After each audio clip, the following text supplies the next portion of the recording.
Are you hearing me now? Is that better? Oh, all right. I'm so sorry. I've put the handout into the chat box. I'll do that one more time because sometimes it goes away. But you can also find the handout on the website. It's posted there. There's some diagrams that may be helpful at that point. My younger son, Russell, is a journalist, and he actually glanced at the website for this week and accused me of burying the lead, sort of the worst thing a journalist can do. He said, you should have put in gigantic letters on it, here is a 10-paragraph summary of Bob's 800-page book. He's thinking of the PPR summary. And he said, if he'd only known that that was there, since each of those has to cover 80 to 100 pages of the book, he just could have looked at the part that he cared about and not had to wade through the whole thing. Well, that 10-paragraph summary is there. But what I want to do today is the sort of 2-hour overview of it.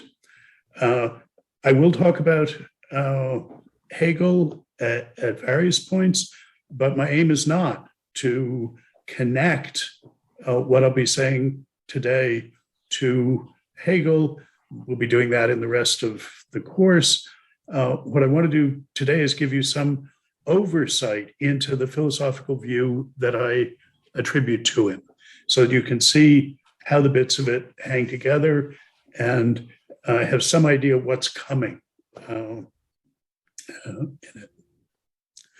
And I want to start by talking about what, in some sense, is the elephant in the room, I think, when one addresses Hegel, and that is his idealism.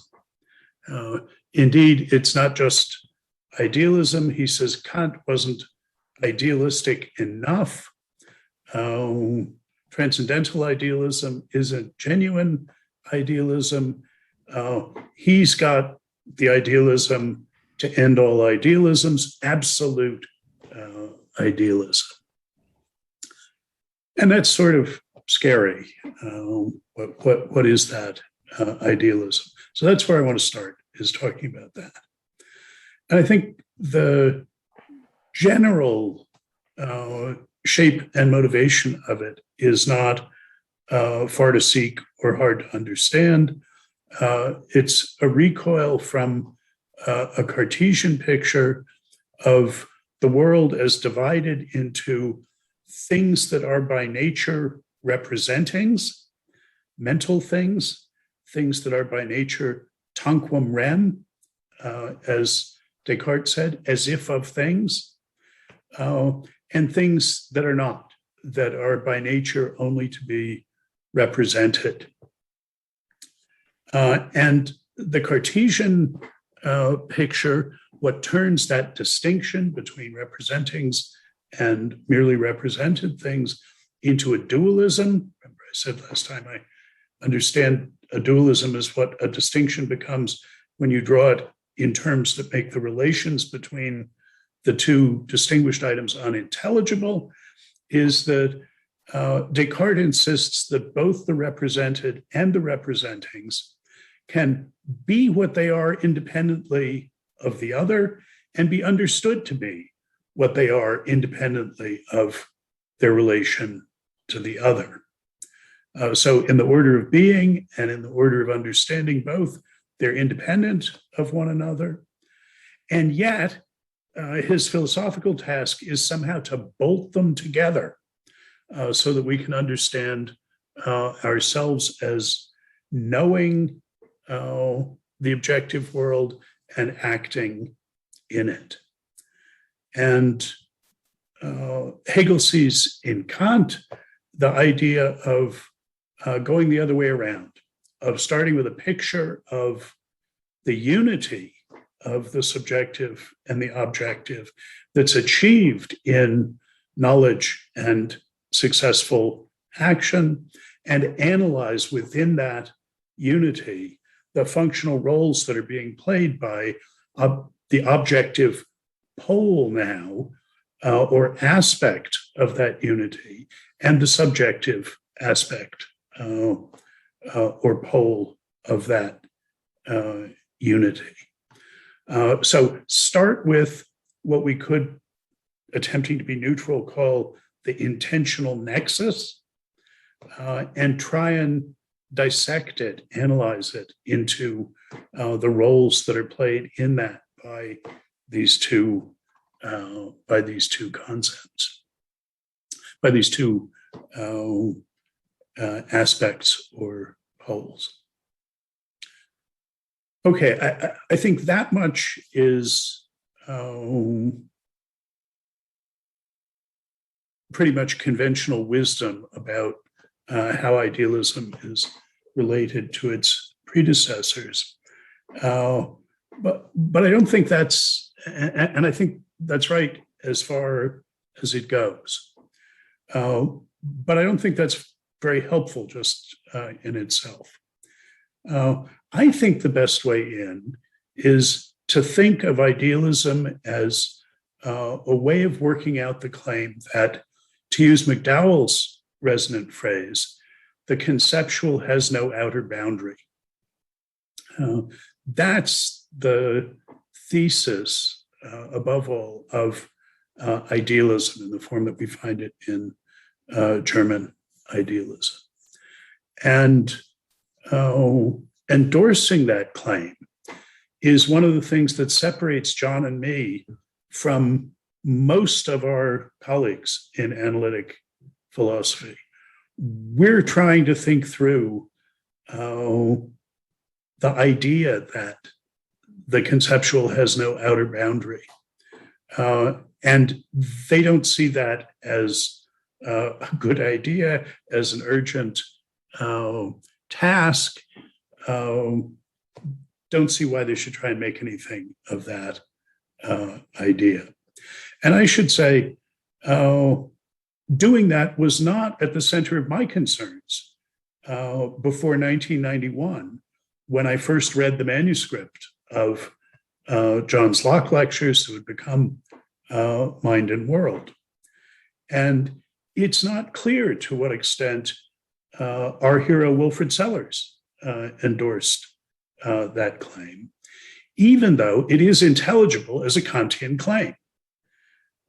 Because for Kant, the law-governed system that's represented and understood by the natural sciences, nature,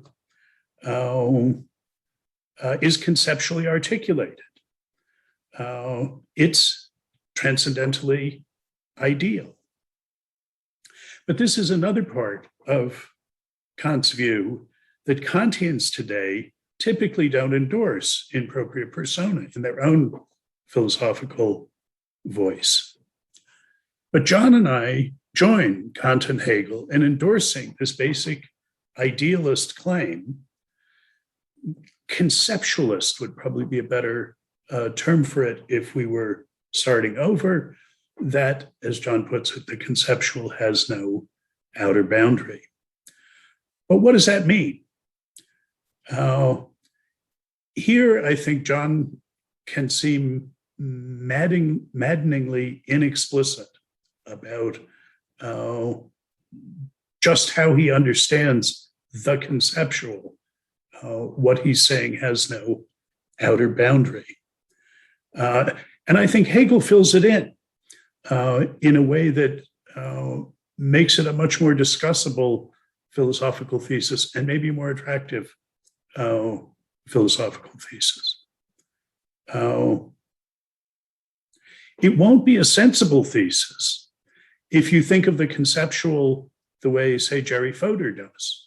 Jerry Fodor says a concept is a particular kind of mental representation. If that's the way you think about the conceptual, then the idea that it has no outer boundary is the idea that there isn't anything except mental representations, and that's somewhere between silly and crazy. The claim is that what's thought about, no less than our thinking about it, must always already be in conceptual shape. But to endorse a claim like that, you have to understand that conceptual shape, and that's another characteristic McDowellian phrase, being in conceptual shape. You have to understand conceptual shape in a way that doesn't require what's in conceptual shape to be the product of concept-using thinkers. Not even, I want to say, a supposed cosmic superthinker called Geist. It's not that, as a certain caricature of Hegelian idealism might have it, that, we've discovered that all there are representings. There's obviously more than my representings and yours. Well, there's the absolute, there's Geist, it's representings. That's not the view. On the ground floor, as I see it, of Hegel's intellectual edifice is a non-psychological conception of the conceptual. That is, a conception of the conceptual that does not begin with the activity of thinking, though it sees thinking as an activity that is in conceptual shape. Other things than thinking, other things than that activity, can be in conceptual shape. And this is the idea that to be conceptually contentful is to stand in relations of material incompatibility and implication, Hegel's determinate negation and mediation, to other such contentful items, to other things which, because they too stand in these relations of modally robust incompatibility and necessitation, implication, count as conceptually contentful. So I call, using a Salarzian phrase, these relations of incompatibility and implication material relations, to indicate that they have nothing to do with formal logic yet. They're something that has to be intelligible in advance of our understanding formal logic in a contemporary sense. It's modally robust relations of exclusion and inclusion. And this understanding of the conceptual, where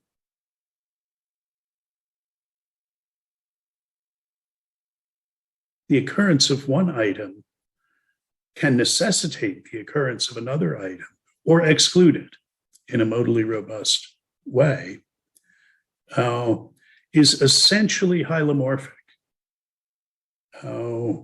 Conceptual contents, the things that stand in relations of incompatibility and implication, have a subjective form in thinking and an objective form in objective being. In Hegel's terms, the subjective form articulates what things are or can be for consciousness, and the objective form articulates what things are or can be in themselves. So that second, what things are in themselves, that's the form of empirical reality of the objective world. And what they can be for consciousness is that empirical reality in the form in which it appears to knowing subjects. So you can think of the one as noumena, what's there in itself, and the other as phenomena, the appearings of that to us. So we're going to see two forms of what can be one conceptual content. And when everything goes right, the thought is the content of the objective fact that's known and the content of the appearing of it in thought are the same content, appearing on the one hand in objective form and the other hand in subjective form. Holding this view that when all goes well, in one of McDowell's favorite Wittgenstein quotes, my meaning and my thought don't stop anywhere short of the fact that things are thus and so. The content of the thought and the fact are the same. Frege said, fact is a thought that is true, meaning a thinkable rather than a thinking that's true. This is the view that has led people to attribute to John what they call an identity theory of truth. He doesn't like that expression, but you can see why.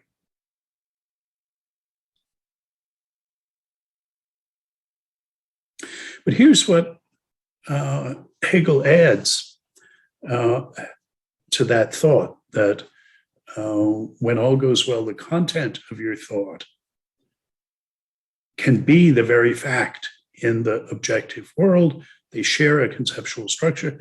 He's added understanding being in conceptual shape as being articulated by relations of material incompatibility and implication, or consequence, I should say. But he also adds the idea that the subjective form that thinkables can take and the objective form that thinkables can take are distinguished by the modality characteristic of those relations of exclusion and inclusion, of incompatibility and consequence. On the side of thought, these are deontic normative constraints. One subject ought not to have incompatible theoretical or practical commitments and ought to acknowledge the consequences of the commitments she does acknowledge. The relations of incompatibility, of exclusion, are a matter of how things ought to be and what one ought to do. The relations of consequence are normative, deontic relations of how things ought to be and what one ought to do. On the objective side, those very same conceptual contents, Hegel thinks, are articulated by alethic modal relations of incompatibility and consequence. One object having the property of being copper is materially incompatible with its having the property of being an electrical insulator. It's impossible that the very same object should have the property of being copper and being an electrical insulator. That's not a normative matter. That's an alethic modal matter of impossibility. That those two properties cannot be conjoined in one object. And having the property of being copper necessitates, has as a consequence that it melts at 1084 degrees C. It's necessary that anything that have the one property have the other. But that necessity is an alethic modal necessity. It's a matter of laws of nature. that anything that's copper melts at that temperature. That's a consequence. It's due to the laws of nature that anything that's copper, it's not possible for anything that's copper to be an electrical insulator. So Hegel has the idea that there are two different modal forms that one and the same conceptual content can take. Both of them are to be understood in terms of relations of exclusion and inclusion, of incompatibility and consequence. But on the subjective side, those relations of incompatibility are a matter of what we ought to do. They're a deontic matter. If I'm committed to its being copper, I can't be entitled to the claim that it is an electrical insulator. And I am committed to, whether I recognize it or not, to the claim that it will melt at 1084 degrees C. But if all goes well, the norms that articulate my commitments mirror the necessities that articulate the objects in the objective world and the law-like connections that they stand in to one another. The very same content that the coin is copper stands in conceptual relations, law-like, lawful, alethic modal relations to other facts in the objective world. And my commitment to the coins being copper stands in deontic normative relations of incompatibility and consequence to other possible commitments that I can have. Remember, I mentioned Hegel's term for these concept articulating relations is determinate negation for material incompatibility and mediation for consequence. I call this view bimodal hylomorphic conceptual realism. So it's conceptual realism because it says the world out there, apart from our thinking of it, is already in thinkable shape. It's already in conceptual shape. That's conceptual realism. It's hylomorphic because it says those conceptually contentful items can take different forms, subjective forms and objective forms. And it's bimodal hylomorphic conceptual realism because those different forms are distinguished by the flavor of the modality, the sense of must, in which if the coin is copper, it must melt at 1084 degrees. Objectively, that must is an alethic necessity, a matter of lawful occurrences in the objective world. But in my commitments, it's a norm that I may or may not follow. But what makes it the concept of copper that I'm grasping is that commitment to something's being copper commits me to its melting at that temperature. I think the key thing to realize is that this notion of conceptual articulation in terms of standing in relations of modally robust exclusion and inclusion, incompatibility and consequence, is, as I said at the beginning, non-psychological. It doesn't, as a conception, owe anything to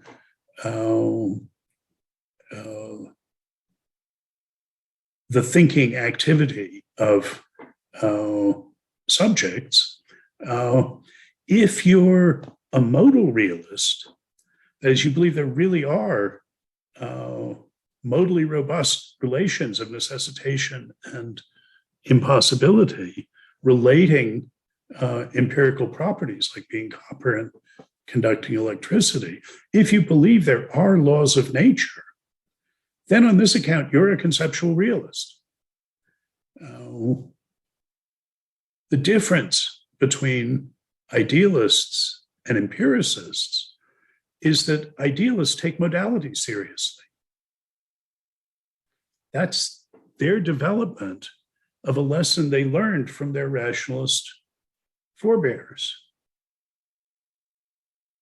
But it took the rest of the philosophical tradition more than 150 years to catch up to this idealist picture that builds modality in at the ground floor. Okay, let me pause there for a moment. I'm going to analyze Hegel's absolute idealism into three nested subclaims. And the first of them is this conceptual realism. As I say, if you're a modal realist, then in this sense, you're a conceptual realist. If you believe that the world before there were any humans in it and apart from the existence of thinkers or knowers is lawful, that there are objective laws that necessitate the possession of one property if you have another, and that exclude as impossible the possession of some other properties, then on this account, you're a conceptual realist already. That's the first level of the idealism as I'm going to analyze it. The second, that I'll talk about in a minute, is what I call objective idealism. And the third, that I'll only get to late in this session, that's the real kicker, I think, is what I call conceptual idealism. And each of them presupposes the earlier ones. We're getting going farther and farther up the idealist tree or down the idealist rabbit hole, if you prefer. But let me stop for a minute for comments or questions so far. I mean, I'm obviously not arguing for these theses. I'm just trying to get them out on the table now. And, a lot of stuff is going to go by really quickly, but are there comments or questions? Katja? Yeah, thank you. I was wondering, is the terminate when we call it conceptual realism? I think about language, and but it's not a claim that that the world is language-like. And is it why or can we also call it relational realism? Because what I think is important here are the relations between sentences and the relations which are in the world. That's my first question. And my second question is, there is also something like structural realism, which is supported by Ladyman, for example. And he's claiming that relations are ontological real, but there are no relata. How is this connected to Hegel? Well, I'm not sure what to say about the last point. I mean, Hegel is a holist. You can see that this conception of conceptual contentfulness is fundamentally a holistic conception, in that what a conceptual content is is understood in terms of its relations to other conceptually contentful items. So there is a certain privileging of the relations over the relata in this picture. Now Hegel doesn't want to dissolve the things that stand in the relations into the relata. His version of the subjective side of this is going to be linguistic. A slogan, a passage from late in the Phenomenology that I'll come back to many times is, he says, Sprache is the Dasein of Geist. Language is the concrete existence of normativity, subjectivity of the discursive. And his social recognitive account of self-consciousness is a linguistic account. So he's going to be all with you there, though one can tell this story as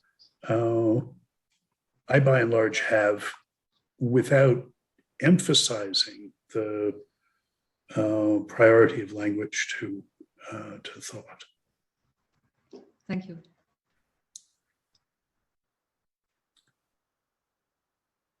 Okay. So look, one obstacle to idealist thinking, to thinking through the idea that the conceptual has no outer boundary, that sets a fundamental criterion of adequacy for any such account, is we better acknowledge that there was an objective world before there were any knowing or acting subjects, and that there would have been, would be, counterfactually, an objective world, even if there never had been any knowing and acting subjects. And if one is a modal realist, one thinks that that's true of the laws of nature, or anyway of the modally robust relations of necessitation and impossibility that are the objective conceptual articulation of the world. And I think the subsequent tradition has taken acknowledging that fact as showing the incoherence of any account that's functionalist or analytic, that sort of wants to start with the intentional nexus and functionally understand objectivity and subjectivity in terms of the roles that they're playing in that. And this is something that I take it Hegel confronts head on. He does so in the form of his engagement with Kant. And I'm not now going to say anything about that, but we will, when we see him doing some of this, we'll see he does it in these terms. The response is what I call objective idealism. And I should say that these labels are just labels: the conceptual realism, objective idealism, and conceptual idealism. I'm not translating anything that Hegel says, and he doesn't sort out his commitments into levels in this way. That this is my analysis of it. But I think he does make the key distinction that's roughly the distinction between the order of understanding and the order of being. That's a scholastic medieval distinction. I think it's most helpful to think about it in terms of the distinction between sense dependence and reference dependence. If two concepts are reference dependent, then there can't be anything that the first one applies to unless there is something that the second one applies to. So there's a reference dependence relation between the property of being a parent and the property of being a child. Nobody can be a parent unless somebody's a child. There has to actually be something that the one applies to for there to be something that the other applies to. And the criterion of adequacy I was invoking is saying idealism had better not, a viable idealism cannot see the objective world as reference dependent on subjective activity, on our knowing and acting. Can't see that as a reference dependence relation. But that's not the only kind of dependence that there is. Now, later on, I'm going to talk about Hegel's use of these terms, dependence and independence, which loom large in his text. Now just register that I'm putting this in terms of dependence. There's also sense dependence among concepts, where you can't, in principle, grasp or understand one of the concepts unless you grasp or understand the other. And sense dependence and reference dependence can come apart. So here's a sort of toy example for how they come apart. Suppose I have a concept, I'll call it beauty star, just to indicate that I'm not saying this is a potential, that this is an attractive analysis of the real concept of beauty to mark it as a toy example. A concept, something is beautiful star if a suitable observer of it would respond with pleasure. So that's a response-dependent concept. It's a dispositional concept. And because that's the definition of it, you couldn't, in principle, grasp the concept beauty star unless you grasp the concept of pleasure. Because to be beautiful star is to be such that a suitably placed observer would be disposed to respond with pleasure. But is beauty star thought of as a property reference dependence on pleasure? So were there beautiful star sunsets before there were people, or on planets that have never had people on them? And I think it's clear that the answer is yes. These are dispositional concepts. And had there been a suitably situated observer, those Pleistocene sunsets would have been beautiful star. There's a sense dependence relation of beauty star on pleasure, but not a reference dependence. Things could be beautiful star even if there were no pleasure havers.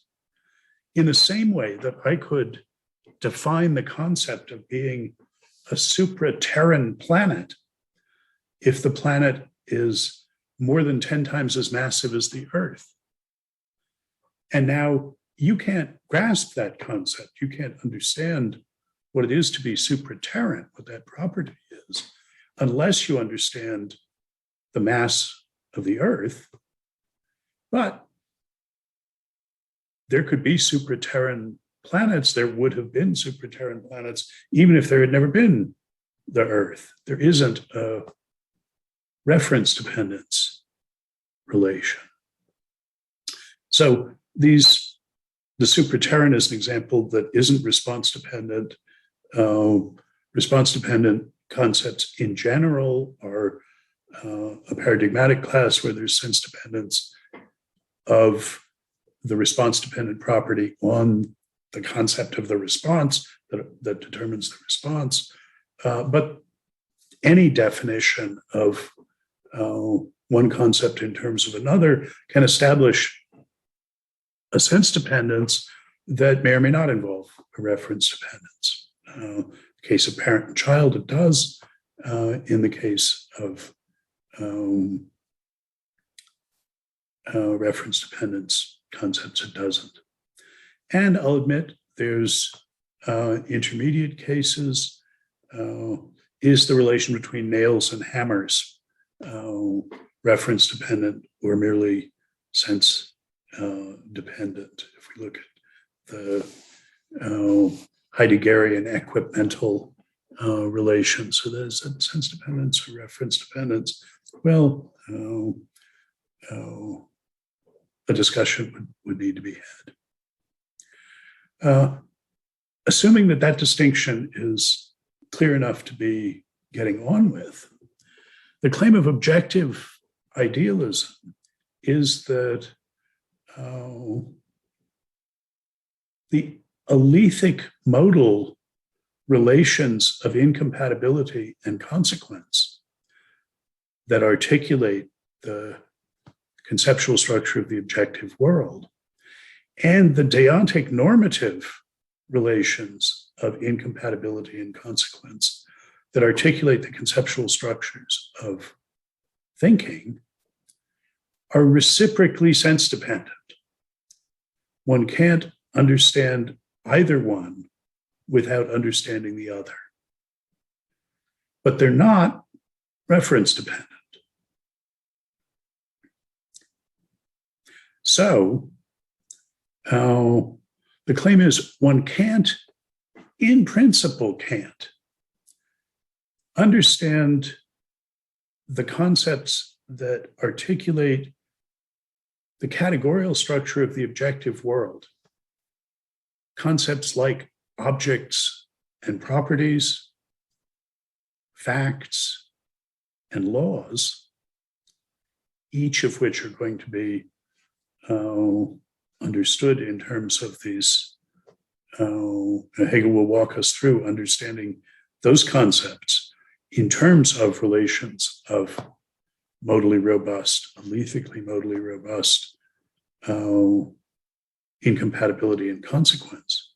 One can't understand the concepts of object and property, of fact and of law, except in a context that includes the activities of referring and classifying, of stating or asserting, and of inferring in a subjunctively robust way.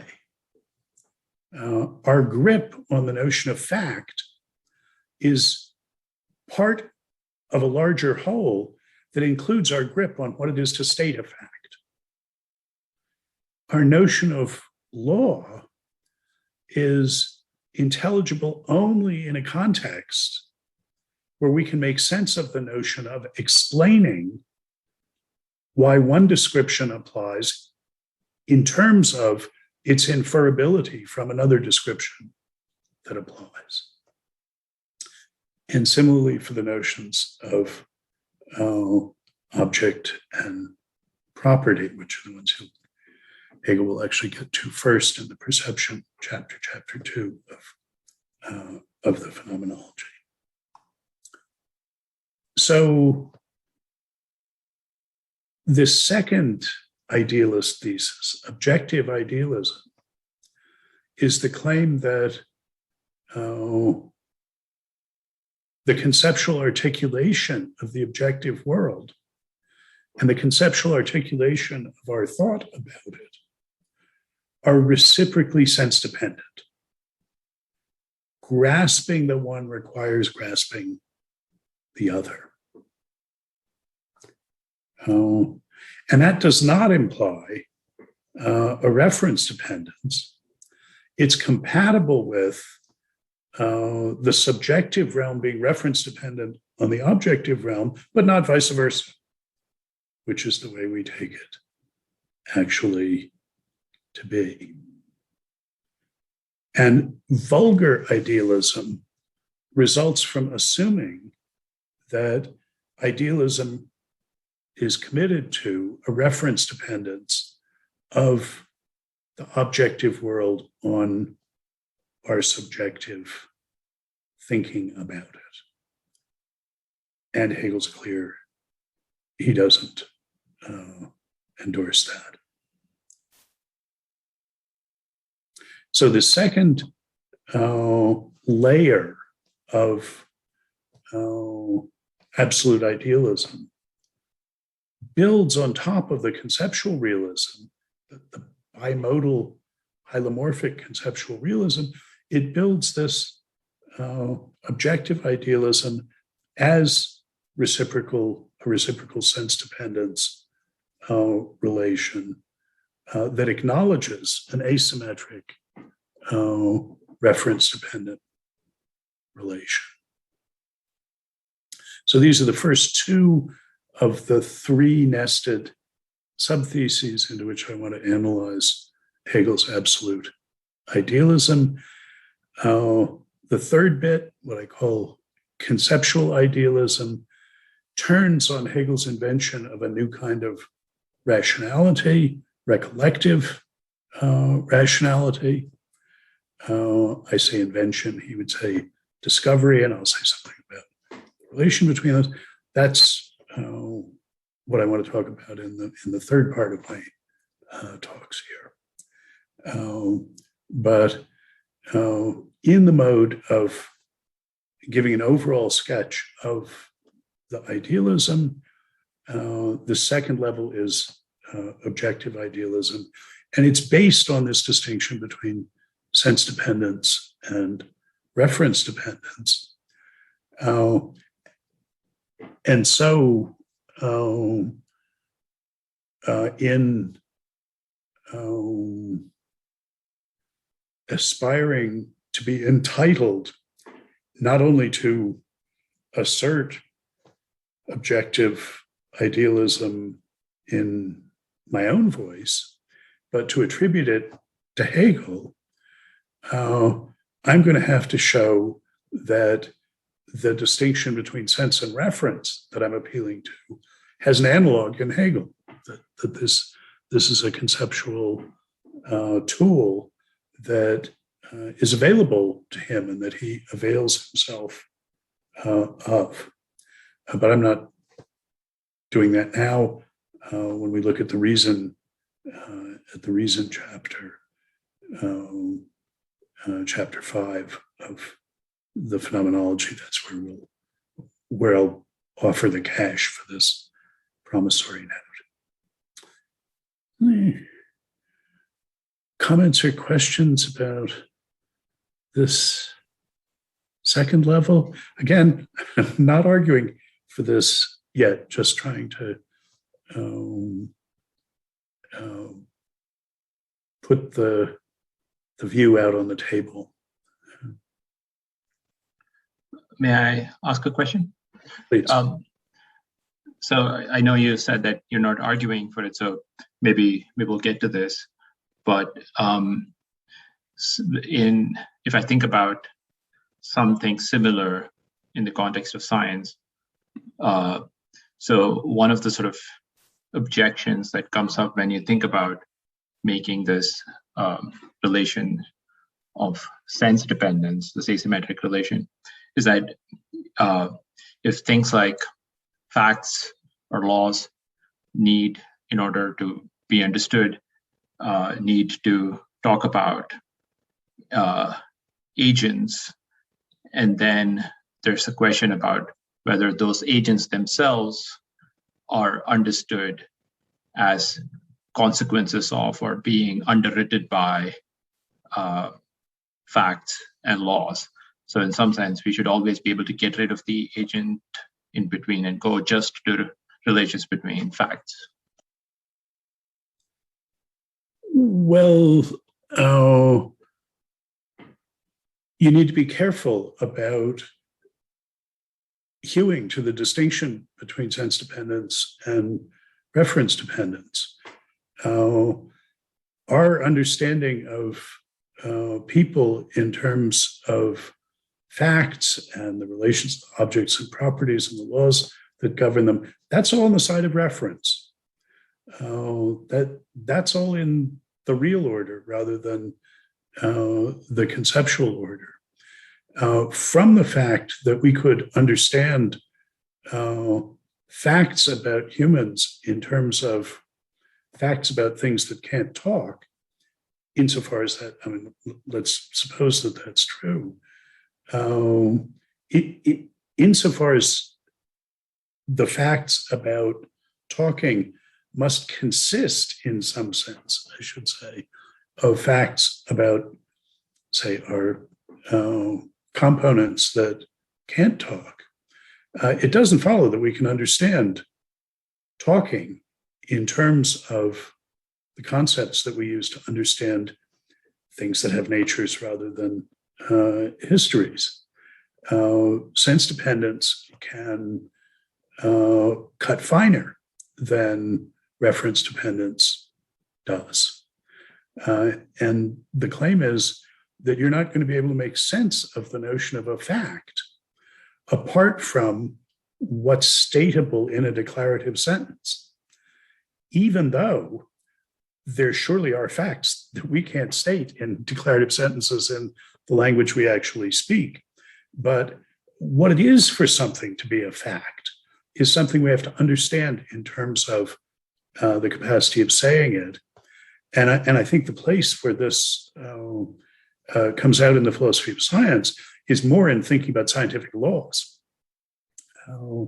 where scientific laws are something like an objectification of the fact that it's an essential part of the descriptive content, of the content of our descriptive empirical concepts, that they support explanations, inferences, subjunctively robust inferences from this descriptive concept applying to this other descriptive concept applying.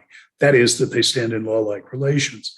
This was parenthetically one of Kant's great discoveries when he thinks about Hume, that it isn't possible to have an adequate understanding of descriptive concepts, but no understanding of how they stand in explanatory, modally robust relations to others, that the notion of a law is essential to a Newtonian scientific understanding of the law-like, the things that stand in lawful relations to each other. You can't understand mass and force without understanding the law-like relation among them.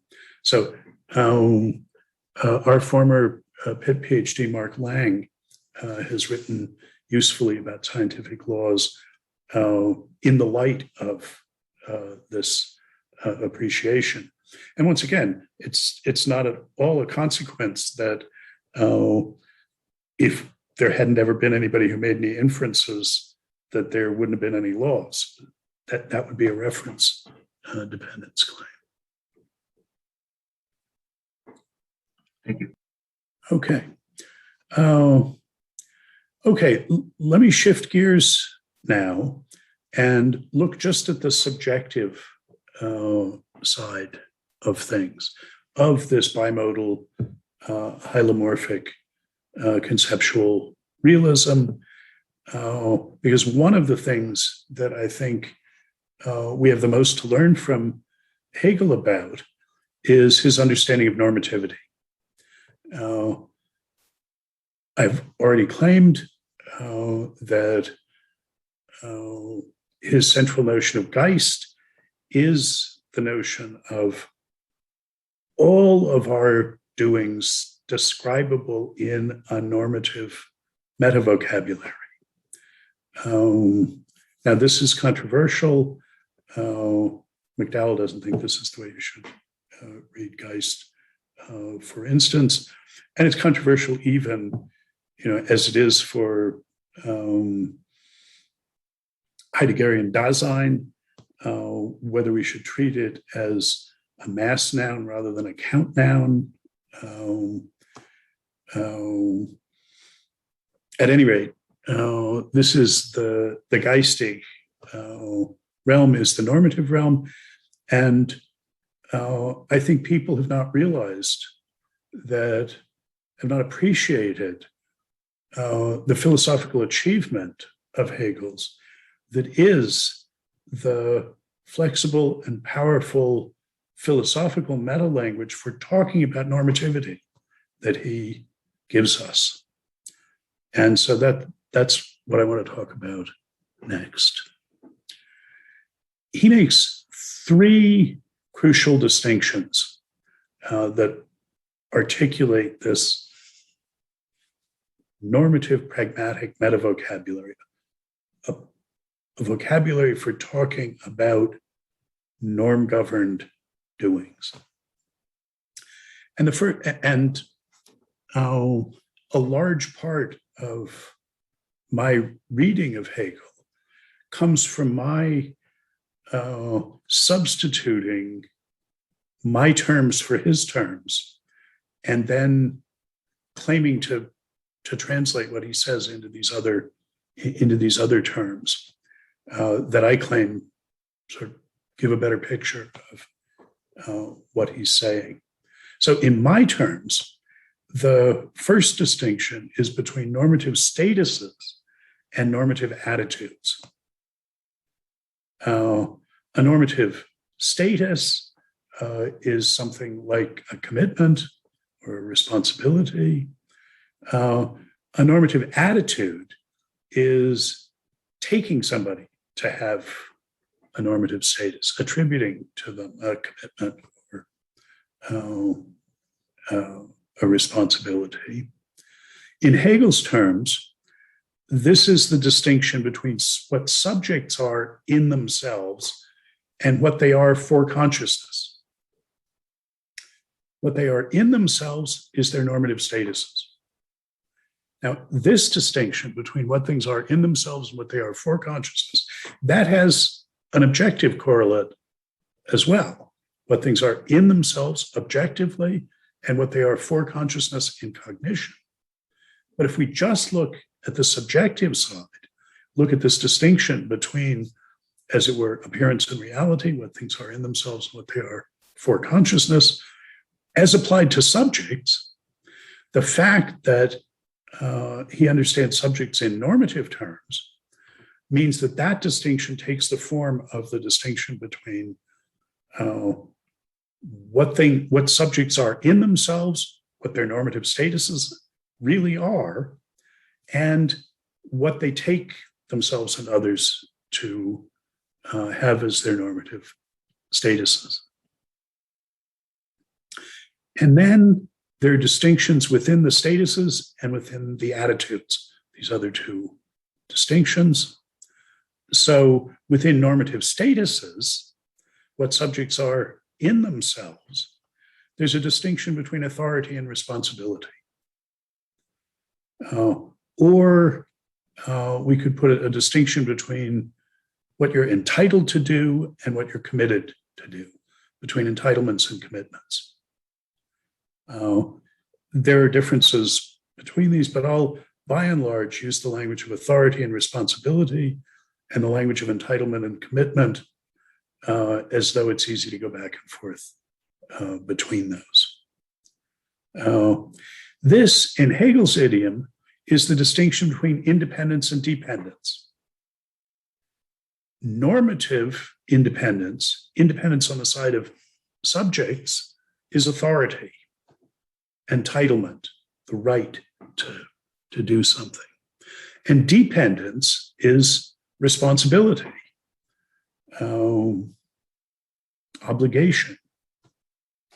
Now, again, independence and dependence, those Hegelian terms also have a use in the objective side.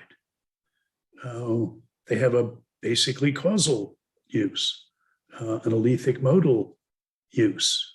where you can see necessity relations as the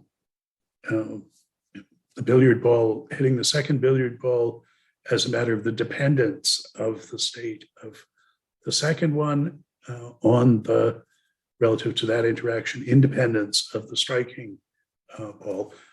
But I'm just looking at the way these terms apply on the side of subjects. And my claim is that on the side of subjects, independence and dependence, normative independence and dependence, is authority and responsibility. So, for instance, in the famous master-slave dialectic, the normative pathology of mastery, he describes as a practical conception that the master has of himself as pure independence. Pure independence is authority with no correlative responsibility. And on the master's conception, and indeed on the slave is correlatively pure dependence, pure responsibility with no corresponding authority. And that idea is metaphysically defective, Hegel thinks. But he puts it in terms of independence and dependence, and we'll talk about the master as the independent consciousness, as the one who construes himself that way.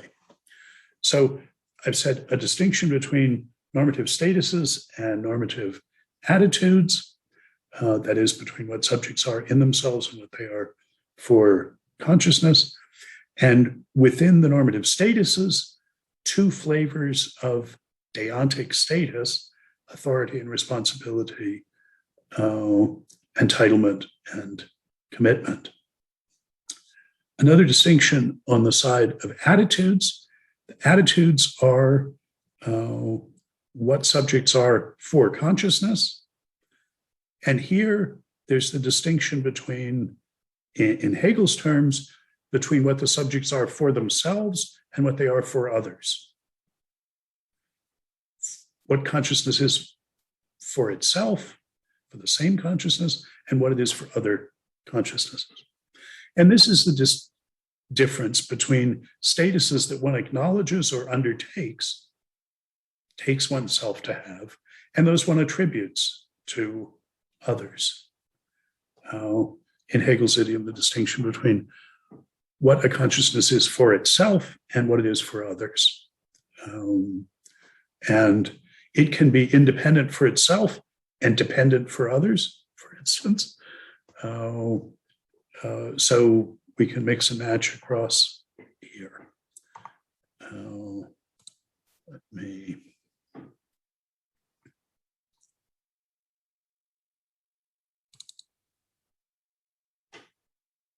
Okay, so here, and you should find this on your handouts as well. I've labeled this on the top, the normative pragmatics or Phrygian force. We'll come back to that. That's an account of doings, but this is the side of the subjects, because each of these distinctions has analogs on the objective side, where the relations are lethic and not deontic. The distinction between normative statuses and normative attitudes, what consciousness is in itself and what it is for consciousness.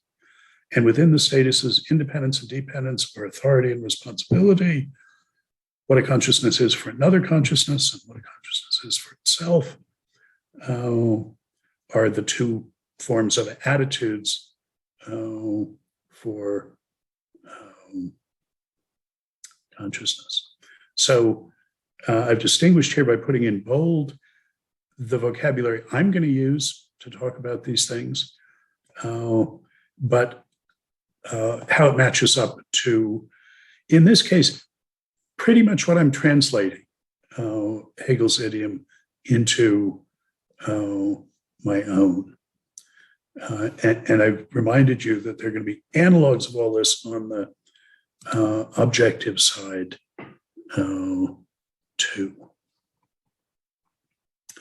And my claim is that this is a remarkably flexible and powerful normative, pragmatic metavocabulary. And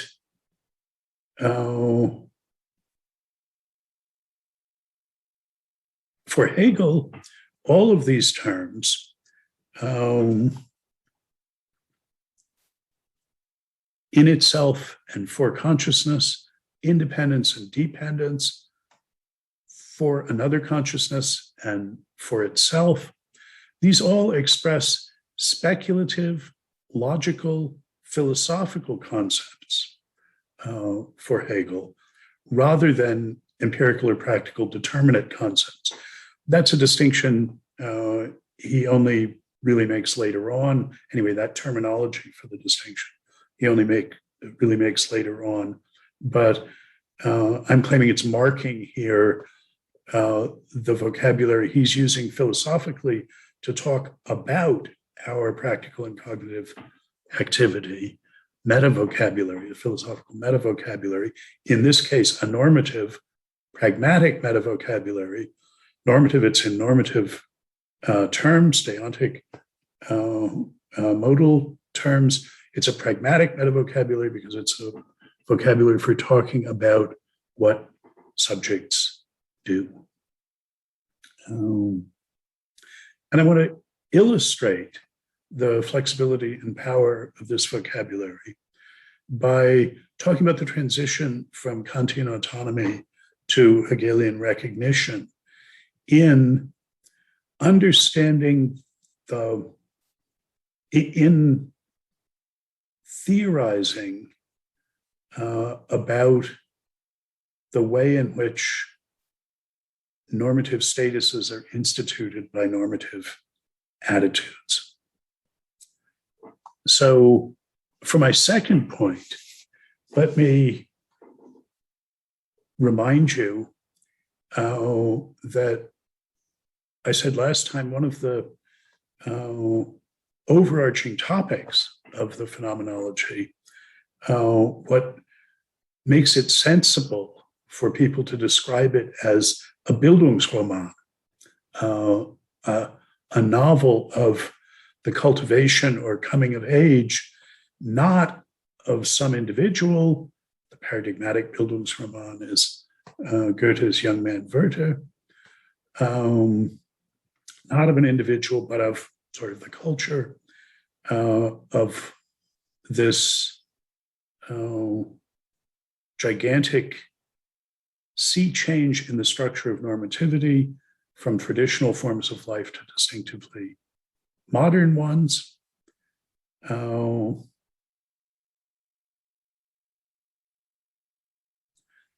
one of my interpretive contributions is understand that transition in terms of this normative pragmatic metavocabulary that Hegel has put in play. And so here's the slogan for what that change from traditional forms of life to modern ones is. It's the transition from a one-sided appreciation of the status dependence of normative attitudes to a one-sided appreciation of the attitude dependence of normative statuses. So traditional society understood its most fundamental norms as objective features of the non-human world, either of the natural world or of the supernatural world. And indeed, even for the Greeks, this was sort of pathognomic of the supernatural, the origin of these norms.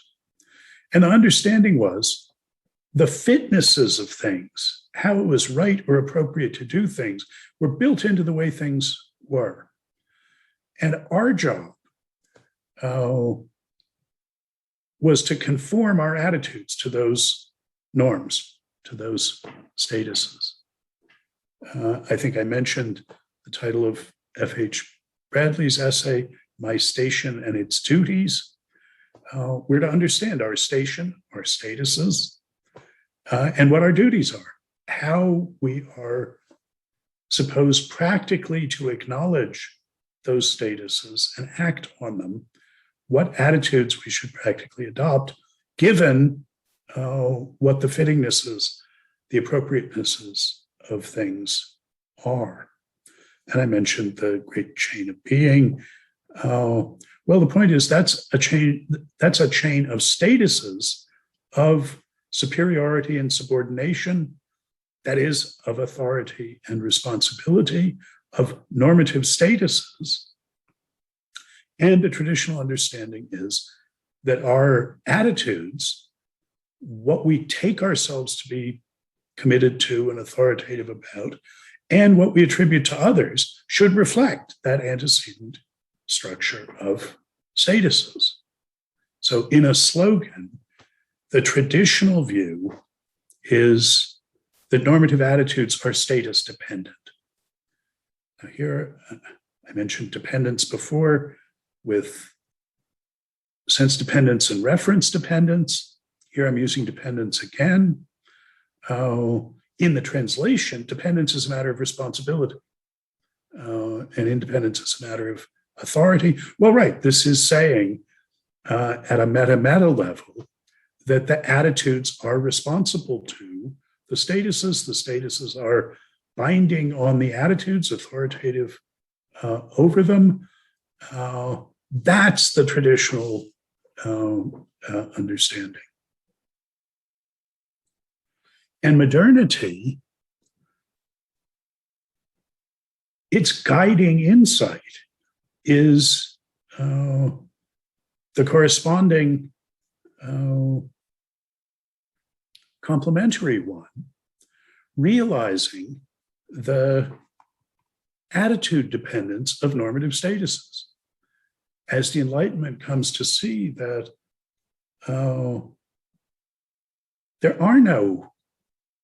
there is no authority or responsibility, no superiority or subordination in a normative sense, apart from our attitudes of taking or treating each other as authoritative or responsible, as committed or entitled.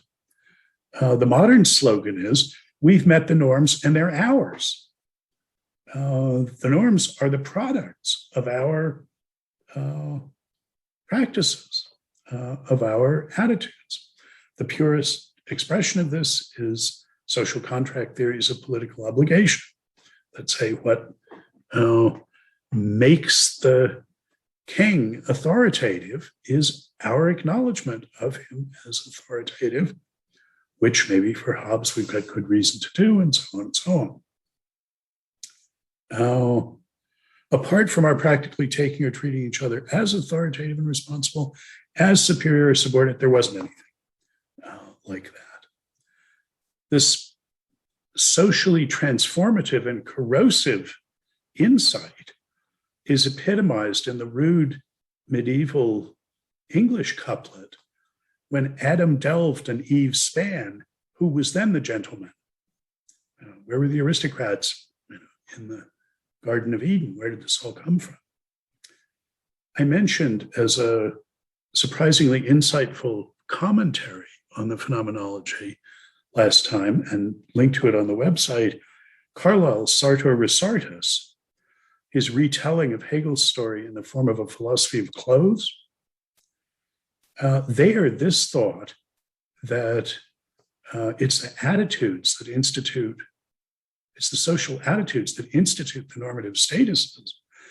This takes the form of the idea that rather than the costumes and uniforms of church and state and office reflecting antecedent statuses, in Carlyle's telling, those statuses are conferred by the distinctions of clothes.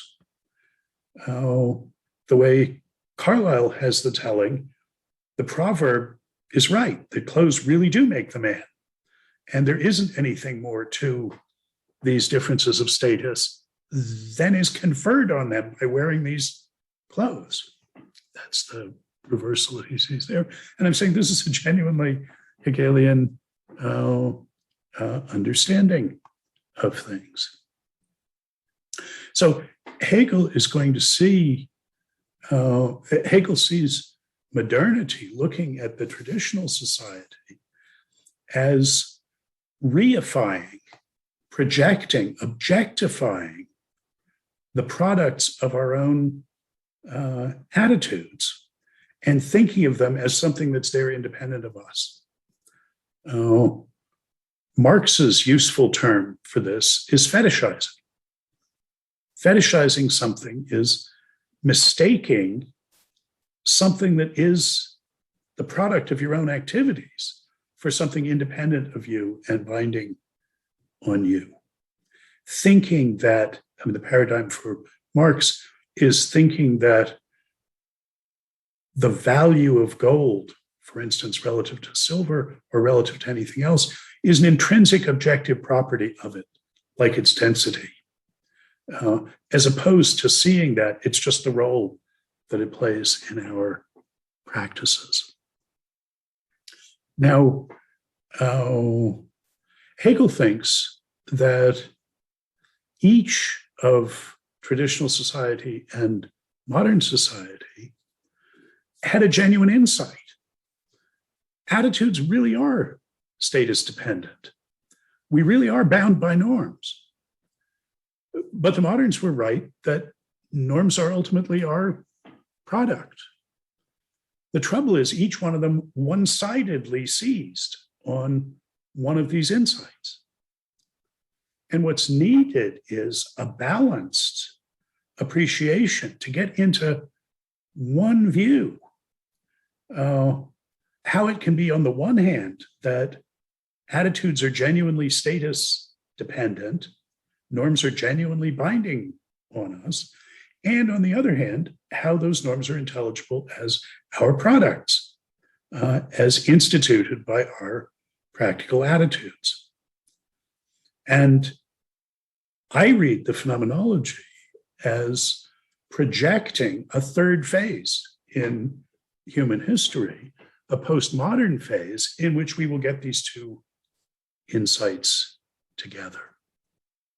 But what I want to emphasize now is just that thinking in terms of these notions of status and attitude, I haven't even drilled down farther than that, already gives us a strong grip on the notion of the change, the transformation of traditional forms of normativity into modern ones.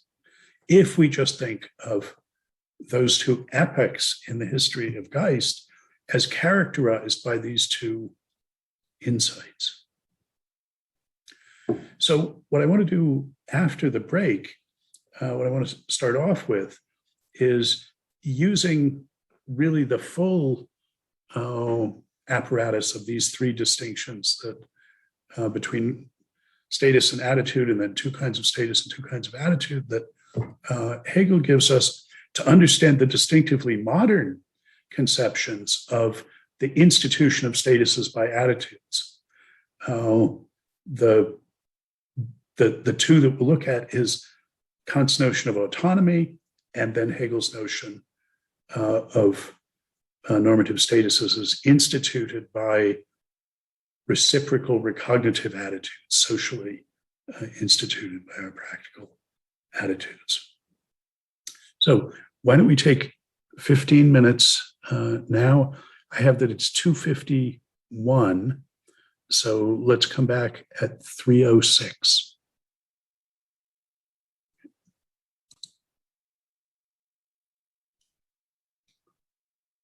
Okay, welcome back, everybody. So I want to talk about these two distinctively modern philosophical views, Kant's autonomy view and Hegel's recognition view, in terms of this idiom of statuses and attitudes. Autonomy as I'm understanding it, is a normative status. It's a kind of authority. But Kant has the idea it's a distinctive kind of authority. It's the authority to make oneself responsible, to institute a further normative status, undertake a commitment by taking oneself to be responsible. That is, by adopting a normative attitude, something one is for oneself. It's the capacity to change what one is in oneself, one's normative status, by changing what one is for oneself. In the Kantian slogan, we discursive creatures are autonomous in that we're not, like merely natural creatures, bound by rules that are independent of our attitudes. We're rather bound by our conceptions of rules, by our normative attitudes. We can commit ourselves in judging and adopting practical maxims, that is, by adopting practical attitudes. And now you should be able to see on your handout this diagram of the basic Kantian normative status. Here the thing is to realize is polygons with straight sides are normative statuses, and they can be of two flavors. The rectangles are authority and the triangles are responsibility, and the rounded ovals are normative attitudes of acknowledgement or attribution, what one is for oneself and what one is for others. Autonomy is a distinctive kind of independence, namely the authority to make oneself dependent. It's the authority to make oneself responsible or committed by taking oneself to be responsible, by acknowledging a commitment. In having a view of this shape, Hegel thinks Kant is the apex of modernity. But he also sees that Kant wants to reconcile that modern insight with what Hegel thinks of as the traditional insight into the status dependence of normative attitudes. Because for Kant, it's not up to us what's a reason for what. We're obliged to conform our attitudes to those we have a reason to adopt. And he thinks there's severe attitude-independent constraints on what are genuine reasons for judgment and action. Now, in the end, Hegel doesn't think Kant's way of reconciling these things is successful. He doesn't think that Kant manages adequately to integrate these two aspirations, but he admires that aspiration to reconcile these two aspects. But in fact, Kant's view is more complicated along another dimension that is more immediately relevant to the Hegelian picture. So now here's a picture with a key. You can see the two attitudes of attribution and acknowledgement are indicated by sort of the long axis of the ovals, the statuses by whether it's a rectangle or a triangle. Kant thinks that in addition to individual subjects, normative subjects as such, having the duty, the obligation, the responsibility to acknowledge, that in addition to having the authority to commit themselves, they have the duty, the obligation to acknowledge the autonomy of normative subjects, both their own, but crucially of others. And here I think we can begin to see the flexibility and power of the Hegelian normative pragmatic meta-vocabulary. That is, what it is for us to respect the dignity of other autonomous subjects is to attribute to them the authority to make themselves responsible by acknowledging a responsibility. That is, we have a responsibility, the top of the left-hand subject there, a responsibility to adopt a certain attitude. That responsibility is a status to adopt a certain attitude, namely attributing the authority that is the basic Kantian normative status of autonomy. It's actually a standing issue in Kant interpretation just how to understand the relations between the authority that is autonomy and the responsibility to respect the dignity, that is the authority of others.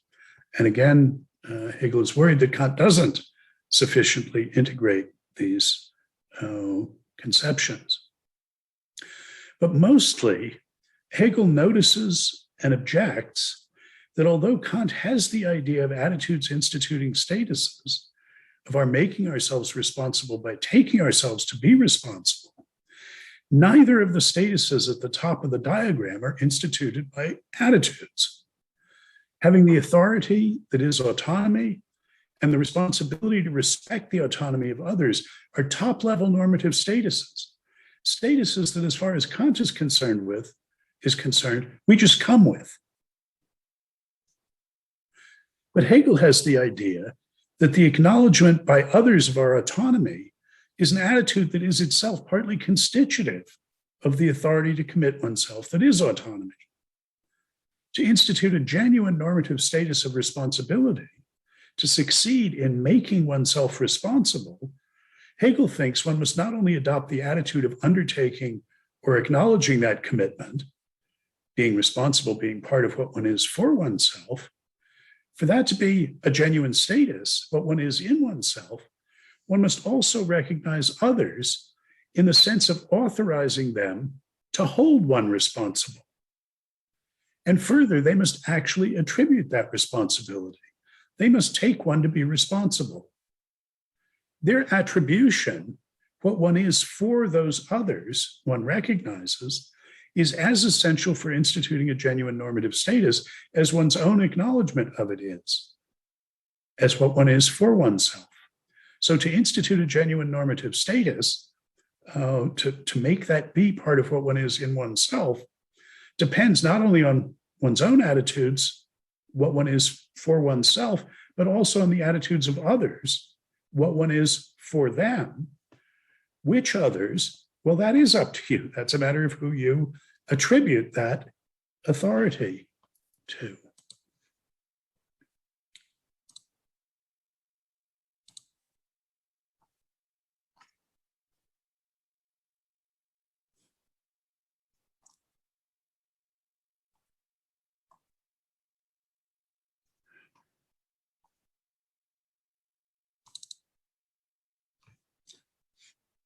So in general recognition, the top level authority, the authority to commit oneself, and the authority to recognize others, both of those are dependent on the attitudes, not only of oneself, but of others. I mean, this is a structure by which all the statuses can count as instituted by recognitive attitudes. And yet there's still a distinction between statuses that are merely virtual in the sense that they're just the objects of attitudes and genuine statuses, what one is in oneself, what one is really authoritative about and responsible for. So my point now isn't to go into this intricate and elegantly balanced structure of authority and responsibility. This is just the top half of it. Now we'll see much more complicated diagrams coming later. But just to point out that a good way to understand, at least Hegel's understanding of how you get from Kant to him, to das System, it can be articulated in this language that's driven by just these three distinctions between status and attitude, two kinds of attitude and two kinds of status. And a good part of the phenomenology consists of Hegel's penetrating diagnosis of the pathologies that go with social constellations of normative attitudes that are metaphysically defective because they essentially involve asymmetric recognitive relations, involve claiming some kind of authority without correlative responsibility. This is something these pathologies, we'll see in modern hierarchical organizations where mid-level people don't have the authority they need to fulfill the responsibilities they have. But I can just give you an incipient flavor of the pathology of the master consequent upon the asymmetry of recognitive relations. That's a metaphysical pathology. It's a defective metaphysics of normativity, a metaphysical structure of normativity, but there's psychological reflections of it. And if you think of the Hollywood celebrity, whose amour propre is based on being a celebrity, that is being recognized and acknowledged as such by their fans, but in the case where they have no respect themselves for the fans, it's like, oh, well, these are, mouth-breathing morons from states that begin with a vowel in flyover country. They have their opinion has no weight at all. Well, you're in an unstable position if who you are in yourself and for yourself is a matter of being recognized as wonderful by people you don't respect and think their opinion has no weight of you. Genuine self-respect requires respect from those one respects, and there's a pathology otherwise. Well, this is something that will be much with us, but this is what Hegel is principally going to use this. Anyway, one of the principal uses of this flexible and powerful normative pragmatic meta-vocabulary. Now, I do want to get to conceptual idealism, the third level of into which I'm analyzing absolute idealism. And to do that, we want to move to the semantic and cognitive side of our relation to objective reality a little bit. And I think a good intermediate step is to see that one manifestation of Hegel's identification with the basic insight of modernity, that is, to appreciating the attitude dependence of normative statuses, concerns the relations between meaning and belief. And here, my basic claim is that on this topic, Hegel is to Kant as Quine is to Carnap. Because Carnap, like Kant, had a two-stage picture of discursive practice. First, one settles on a language, a constellation of meanings. Kant thinks that when that empirically we find ourselves with a battery of already completely determinate empirical concepts. Carnap thinks first you fix your language, a constellation of meanings, and then in the context of empirical experience, one applies those meanings to form beliefs, adding up to a theory of how things actually are. And Quine, in Two Dogmas, argues that this two-stage picture is maybe okay for artificial languages, but it can't help us when we're thinking about natural languages, because there's only one thing we're doing. We're just using these expressions. That's all there is to make them mean what they mean, is the way we use them. That is the way we use them to express beliefs and make claims. And that use must somehow both determine the language and the theory, the meanings and beliefs together. What we mean depends as much on what we believe, just as much as what we believe depends on what we mean. I hope that's a familiar point. Quinian critique of Carnap. Like Carnap, Kant thought of empirical subjects as coming equipped with a stock of empirical concepts, and then only at the second stage, applying them in the context of a manifold of sensuous intuitions to endorse some judgeable contents rather than by others. But redescribe this situation in our regimentation of Hegel's normative pragmatic metavocabulary, then you can see how this Quinian point is related to modernity in Hegel's sense. Meaning and belief are both normative concepts, but more specifically, meanings are norms for the formation of beliefs. That is, they're norms that govern the adoption of propositional attitudes in the form of undertakings or acknowledgements of doxastic commitments, coming to believe or judge something. The modern insight into the attitude dependence of normative statuses counsels that the semantic norms are dependent on, affected by, responsible to propositional attitudes, beliefs, every bit as much as propositional attitudes, beliefs, are dependent on semantic norms in the form of meanings. One of Hegel's great innovations is thinking in terms of what he'll call the concept, a holistic constellation of ever-evolving means and beliefs, doxastic and inferential commitments, with each sensitive and responsive to changes in the other. Analytic philosophy was innocent of this insight for roughly the first half of the 20th century, though both Quine's American pragmatist predecessors and the later Wittgenstein independently came to appreciate that what we mean depends on what we believe, every bit as much as the other way around. If we had more time, I would go into a story that I'll tell in detail later on.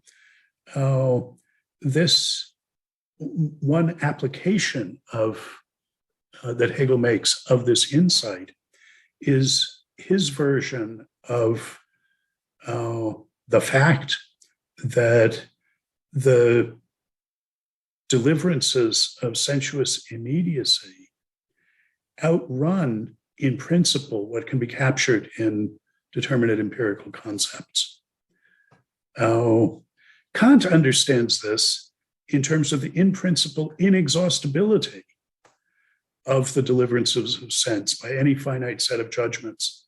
So if you think of what you see when you look at your hand, there's no bit of it that you can't express with a judgment, but you're never going to run out of new judgments to make, codifying things that you can see. Conceptualizing all of it, that's an infinite, never to be completed task in the Kantian picture. And in this regard, he's one with his empiricist predecessors.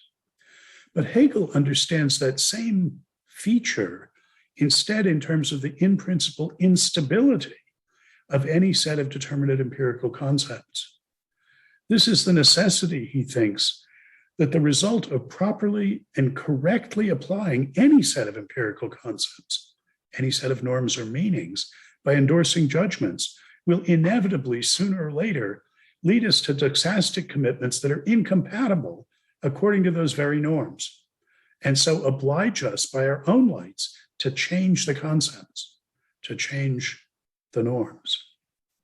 Well, this is a story I will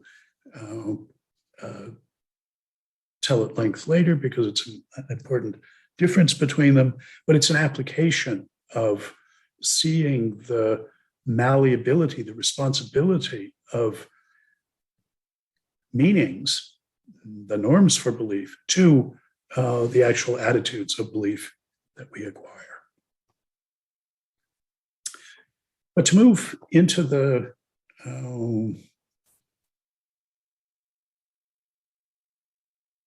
consideration of conceptual idealism, we can start with seeing that we can put this notion of attitude dependence or status dependence that distinguishes the traditional from the modern in terms of making and finding norms. on the traditional picture, we find norms as features of the objective world. On the modern picture, we make the norms, instituting them by practical normative attitudes that we adopt towards each other. The task is going to be to see how these can both be true, how we can, as Marx, who understood this aspect of Hegel, said, we make our own history, but not, of course, just the way we would wish to. It's up to us, but it outruns us as well. So you can see the making of the norms in Kantian autonomy, where, as I mentioned last time, Kant has taken Rousseau's definition of freedom as being bound by laws one lays down for oneself. He turns that into a criterion of demarcation for genuine normative bindingness, for the institution of genuine norms. But we don't just make the norms that determine the contents of our concepts, by determining what's a reason for and against what, these relations of incompatibility and consequence. We also find them when each of us comes into the discursive community. It's always an up and running enterprise. It's the source of the norms that make us what we are by us becoming acculturated according to them, coming to configure our attitudes towards them.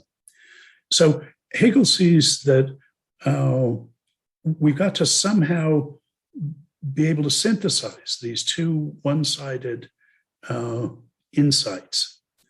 I'll just mention parenthetically that former Pitt PhD David Finkelstein, now at Chicago, in his book, talking specifically about this in Philosophy of Mind, calls these two views constitutivism and detectivism.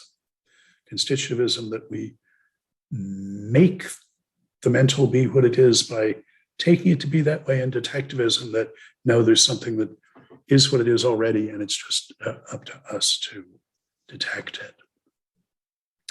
And to give the general structure of how I think Hegel's reconciliation of these is going to go, throughout A Spirit of Trust, I revert to a particular model of this. It's not a model that Hegel uses, or in some sense easily could. This is the model of judges at common law in the Anglo-American legal system.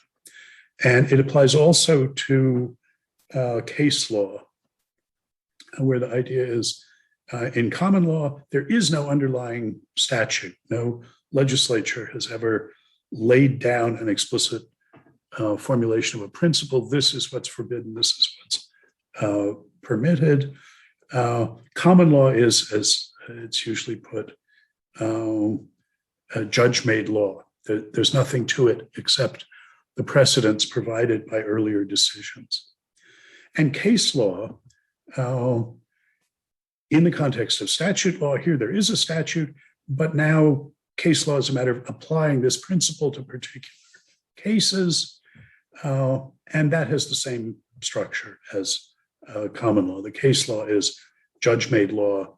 The only way to give reasons for applying the law and the principle in one case and not in another is to look at the tradition of prior applications of it. I mean, to think of this as judge-made law is to see the norm in common law, focus on that case, as instituted by the attitudes of judges, the practical attitudes they express in their decisions, that this counts as a tort at common law, and this other set of facts described in non-legal vocabulary does not. And some have concluded, some people writing about jurisprudence have concluded that because common law and case law is judge-made law in this way, because there is nothing more to the norms that has been put into it by the practical attitudes adopted by the judges who apply it, that it's wrong to think of it as norms at all. Determining some things as genuinely legal and illegal, it says a statement of the law is just a prediction about what the next judge will decide. There aren't really any norms here at all. That's seeing the common law from a one-sided, exclusively modern point of view. And it's not right. It's not all there is that's going on. Just ask the judges. They feel themselves constrained to apply the law as they inherit it. And indeed, to rationalize it, to display the rational authority of their application, of their decision, by showing that it's suitably responsive and responsible to the norms that have been instituted by prior decisions, which were accordingly treated as having genuine authority, precedential authority, the authority of precedent, which needs to be respected. Now, you might think that that riposte is a sham. Doesn't, in fact, the present judge have total authority? After all, she can tell any story about the prior decisions. She gets to decide which of them she's going to count as correctly decided and which should just be ignored because the previous judge was wrong. So she gets to decide which of these have precedential authority, and she gets to decide which respects of similarity and dissimilarity in the facts of the case specified in a non-logical vocabulary matter to the applicability of the norm.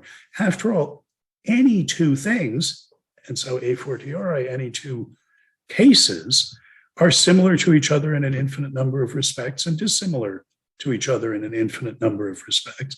Everything turns on your privileging some of those as the ones that matter for the applicability of the norm, and that's entirely up to the present judge. But that objection is itself literally one-sided, because the deciding judge's responsibility to the tradition of past decisions that she inherits is administered on her behalf, on its behalf, on behalf of the tradition, by future judges. Because the future judges will decide whether the present judge's decision is correct, and so what sort of precedential authority to accord to it, to attribute to it, based on their judgment of how responsive the current judge's rationale shows her to have been to the tradition she inherits, and in this sense answers to.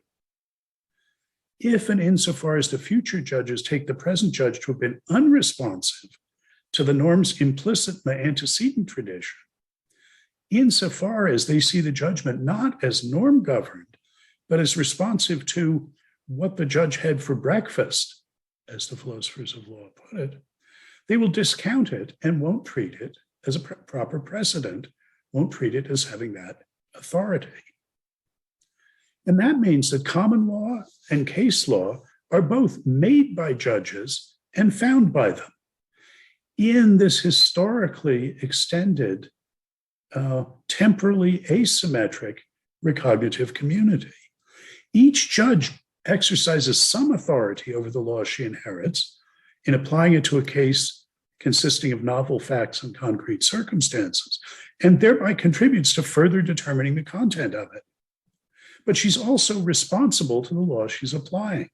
For future judges will apportion their recognition of her authority to their assessment of its fidelity to the prior decisions in which the norm she extracts and applies is implicit. So this constellation of authority and responsibility displayed by this jurisprudential hermeneutic process of interpretation of the norms, is a distinctively historical version of the institution of norms by social attitudes of reciprocal recognition.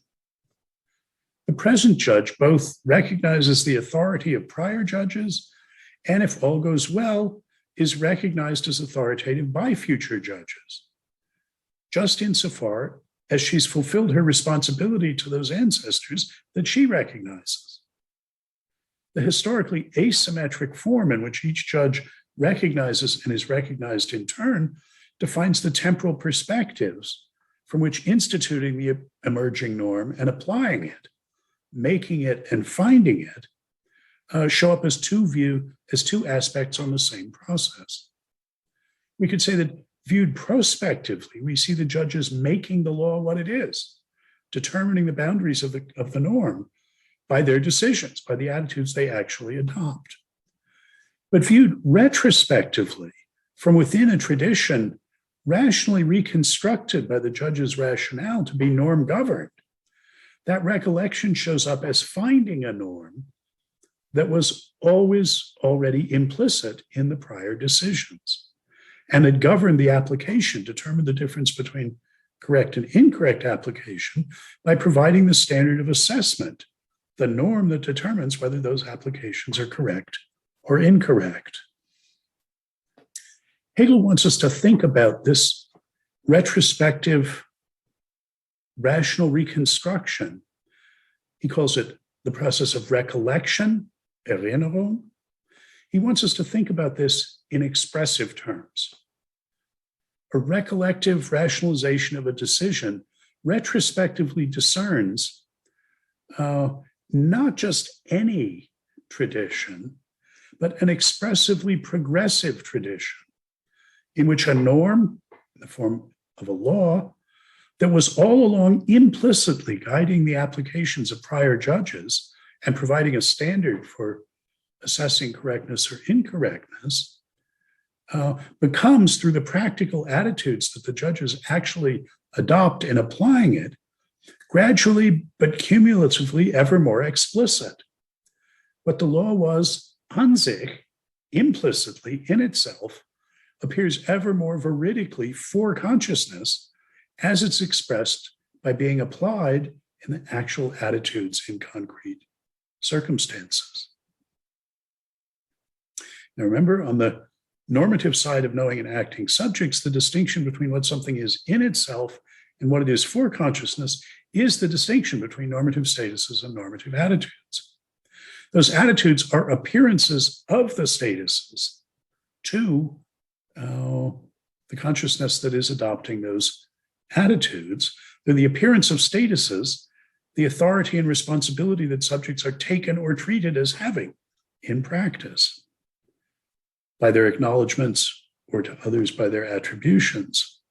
And the process of recollective rectification that traces within a sequence of actual attitudes an expressively progressive trajectory, revealing an underlying implicit norm, shows the reciprocal dependence of attitudes on statuses and statuses on attitudes.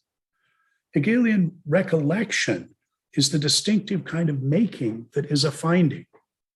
It's a distinctive kind of rationalization and of rationality. Hegel claims it's the form of reason's march through history, which is lived forward but understood backward. Now, you could have a recollective rational reconstruction that wasn't progressive in this way. Heidegger thinks he rationally reconstructs the history of philosophy as the history of increasing Seinsvergessenheit, forgetfulness of being. He thinks it's all been downhill since Thales. That's a retrospective rational reconstruction, but not an expressively progressive one. This is a kind of doing that is the finding of a norm as implicit. And it's a kind of making of it. Sort of all there is to the norm is put in there by these retrospective, recollective findings of it. Now, this is, I think, Hegel's big discovery invention. Discoveries are found, inventions are made. Well, things like this are both. Can't really use the detectivist or constitutivist. Those are one-sided views of it.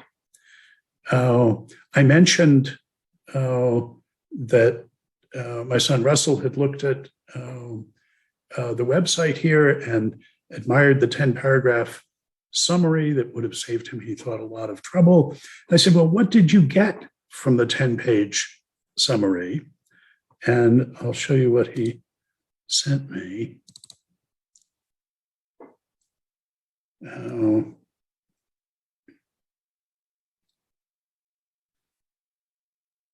So the retrospective rational reconstruction, well, that's what Hegel and Heidegger share. Recollective, that's the expressive. One. So I don't know if that's a useful form, but that's he claims what he got. This notion of recollection is a model of how conceptual content is determined, stimmt, Hegel says. And that's a word he uses a lot, and it's a very important word. Determined, and happily this feature is shared in English, has a dual sense. A conceptual content is determined when we sharpen its boundaries, make it more definite. But we can also determine what it is in the sense of finding out what it is. And recollection is the process that is both, that is the determination of the conceptual norm, the meaning on the side of subjects in both of these senses. It's making it, determining it, making it more definite, but it's also finding it because it's part of the rules of the recollective game that you have to pick out from the past actual decisions an expressively progressive trajectory through it. That is one that exhibits each of the decisions included in that trajectory, recollected as progressive, not only as correctly decided, given the norm that was implicitly setting the standard for that, but that also made it more explicit, illuminated a region of the boundary that hadn't been illuminated before. Thinking of the determinateness of concepts as a feature of this process of recollection, rather than thinking of it the way Kant and Frege did, as a matter of having sharp boundaries. For Frege, to have a genuine sense, it must have been settled for every possible object, whether it falls under it or not, even if we couldn't epistemically apply it and find out. For Kant, a rule that is an empirical observational concept must settle for any particular manifold of intuition, whether it can be successfully synthesized according to that rule or not. That's a picture, a meta-conceptual picture that Hegel calls Verstand, using this Kantian terminology of understanding. Moving to the recollective dynamic picture, that's moving to Hegelian Vernunft.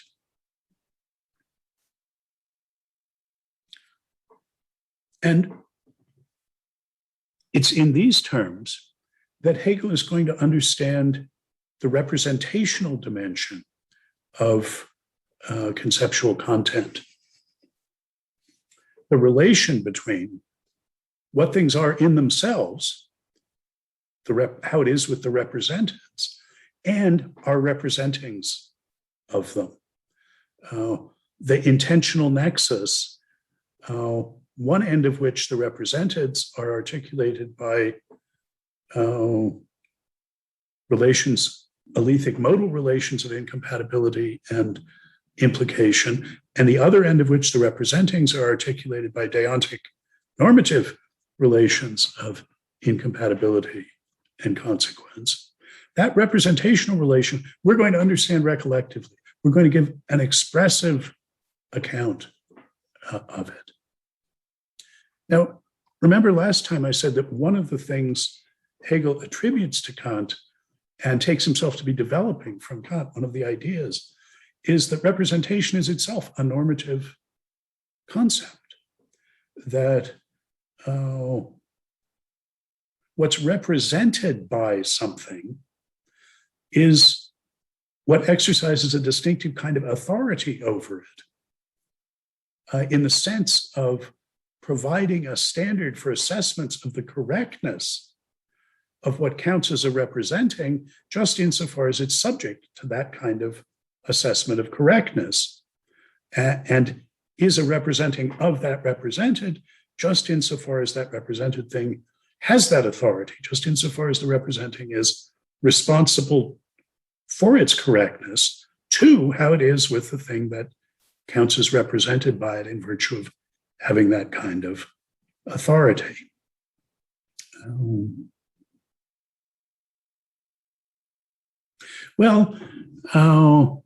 If you think of the notion of conceptual content that I first put on the table in connection with bimodal hylomorphic conceptual realism, think of that as a notion of sense in the Fregean sense. It's what's grasped. One masters the normative relations, what you'd be committed to by applying the concept copper, what its being copper would be reasons for and against.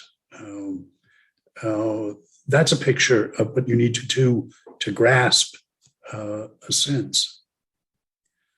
The notion of a referent, of something that's represented by that conceptual content, of what it's about, is the notion of what exercises authority over one's attitudes of applying the concept by committing oneself, using it in judgment. What's represented or referred to by that expression is what provides the normative standard for assessments of its correctness, what exercises that kind of authority over it, what the attitudes are responsible to. But that's just what emerges in a recollection. What emerges in the recollection is a norm that's claimed to have been all along implicit, that was setting the standard for assessments of correctness of applications of it.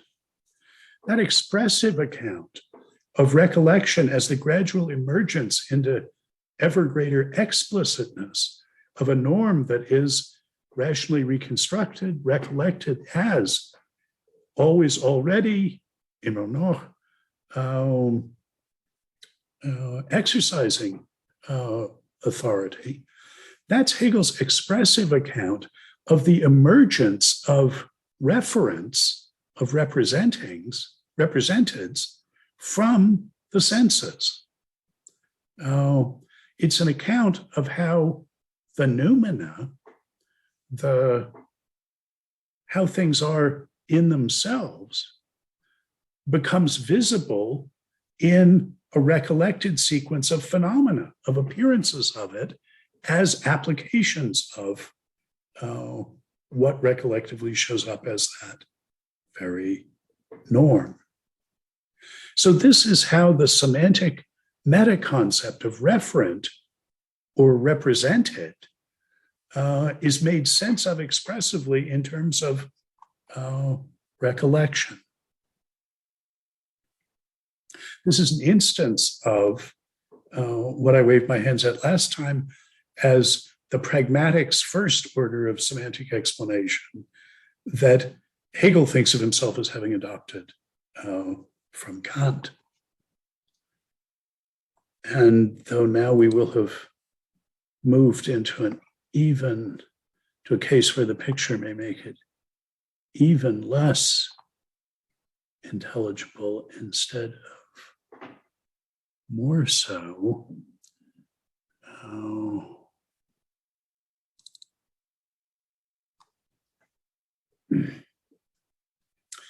Here the point is that over on the right, we've got reciprocal dependence of normative attitudes and normative statuses. On the one hand, the attitudes institute the statuses. On the other hand, and here I'm already using the language of representation, on the other hand, the statuses exercise authority over the attitudes in providing standards for the assessment of their correctness or incorrectness of the attitude. Is the authority that I take myself to have or that you attribute to me, do I really have that authority, or is that a mere appearance? And what we can see over on the other side, not the pragmatics of normative force, but now semantics, talking about conceptual content, is the way the representational dimension of conceptual content shows up. We started off with a notion of conceptual content as graspables. One grasps a conceptual content by practically learning one's way around the normative relations that it stands into others, what committing yourself to it, applying it in a practical attitude, committing yourself in judgment, what would follow from that and what would be evidence for it, what it would rule out. It's by practically mastering that, getting that kind of know-how, that one grasps a conceptual content. But now we see how the notion that that content is of or about something, is representing something. We see how that emerges as implicit in a rationally reconstructed, recollected sequence of appearances of it in attitudes, in judgments. Now, this is obviously an intricate story, but it's going to be told in these terms of the three distinctions that I indicated at the beginning. It's a sophisticated notion of expression in the sense of what's implicit becoming explicit. And it's an understanding of, a reconstruction of the representational dimension of conceptual content. The fact that we can talk not just about what I'm saying or thinking, but also what I'm talking or thinking about. What's represented by this conceptual content that I grasp. It's an explanation of that dimension of conceptual content, that representational dimension of conceptual content, in terms of this recollective notion of expression, of the becoming more explicit of what can be understood recollectively as implicit in it. I mean, in general, Hegel thinks that you can only understand what's implicit in terms of the process of making it explicit. I've suggested that in a non-empirical case, we can think of the model of the judges at common law doing that. If we want to get the clearest version of the representational dimension of this, we'll think about the development of empirical concepts, of concepts like temperature, say, by being applied to particular cases, finding ourselves within compatible commitments and changing the boundaries, as it seems, of the concept of temperature.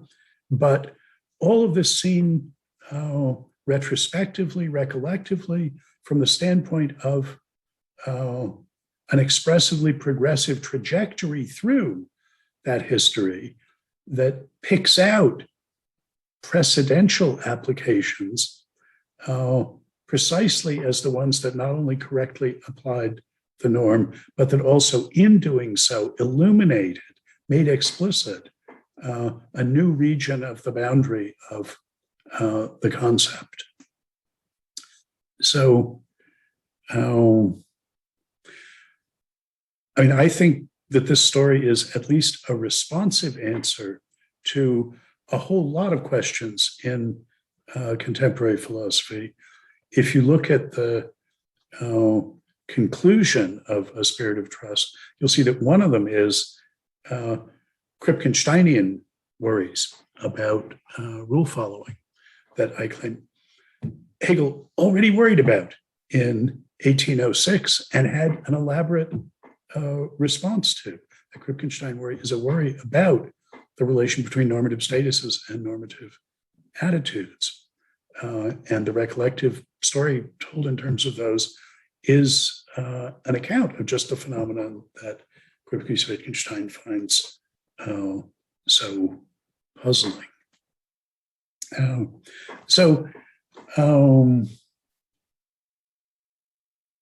So this is a pretty good overview of the view that I'm going to be attributing to Hegel, but of the philosophical perspective that I take myself to have learned from him. I often wonder how different the history of philosophy would look if his readers in 1807 could have understood him this way, instead of sort of each only getting the piece of the elephant that they got. Now, an intermediate version of A Spirit of Trust, the sort of short book version of it, is if you just read the introduction and the conclusion. I asked you to read the introduction this time around. The conclusion is doing pretty much what I was doing here, saying, okay, now we've seen, all these things come out in the text. What's the story? How does it look? What have we learned along the way? The conclusion is considerably longer than the introduction, which says these are the directions we're going to go into. But I've given you a pretty good picture of the reconstruction of what we learn in roughly the first half of the Phenomenology. The second half is a description of the advent of modernity and what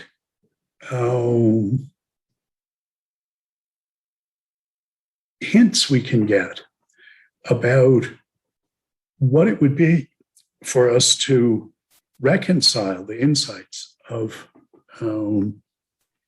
the tradition and of modernity, reconcile the status dependence of normative attitudes with the attitude dependence of normative statuses in this recollective way. What a recognitive community that was structured according to this insight would look like. It's one where recognition takes the form of recollection. Specifically, it takes the form of, his terms are confession and forgiveness, where what's confessed is that one has not done exactly what the norm demanded of one in making the judgments one made. One has always done both more and less than was actually required. And that's what's forgiven as well, recollectively forgiven. But that forgiveness is never fully adequate either and needs to be confessed in return. When recognition takes the form of confession and forgiveness, recollective confession and forgiveness, it has the structure I call trust. That's a new normative structure that combines the insight of traditional society, the insight of modernity, but not in a one-sided way. And it involves a novel form of self-consciousness and a novel form of intentional agency. When we understand the relation between our statuses and our attitudes, and the relation between what the world is in itself and what it is for us in these recollective terms. Hegel is giving us a semantics that is astonishingly a practically and morally edifying semantics. When we grasp conceptual contents in the way he's recommending, we will become different kinds of people. We will have moved into a postmodern age. just reading the Phenomenology won't do it. You need to actually institute a recognitive community that has this structure. But agency will be completely different, and our practical self-consciousness will be. I didn't get a chance to talk about that this time.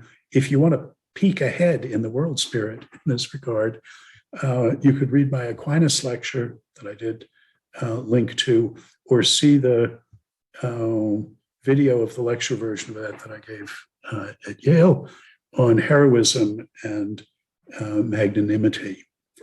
But that's going to be the punchline, is what new kinds of people will we be, would we be, if we fully took on board these lessons and instituted a recognitive community with this normative structure.